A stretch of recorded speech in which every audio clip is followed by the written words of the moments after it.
અમદાવાદ શહેર પોલીસમાં ફરજ બજાવતા પોલીસ કર્મીનું ચાલુ પરેડ દરમિયાન હાર્ટ એટેક આવતા મોત થયું હોવાનું સામે આવ્યું છે।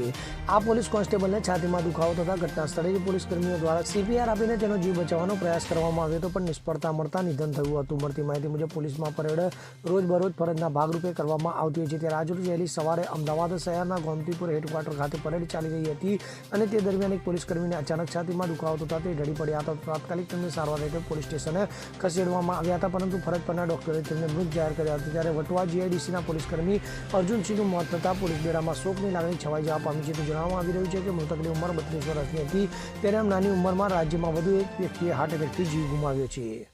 Bureau report CN24 news. હવે જુઓ દેશ દુનિયાની તમામ ખબરો તમારી આંગળીના ટેરવે। ઉઠાવો મોબાઈલ અને Google Play Store પરથી ડાઉનલોડ કરો અમારી CN24 ન્યૂઝ મોબાઈલ એપ।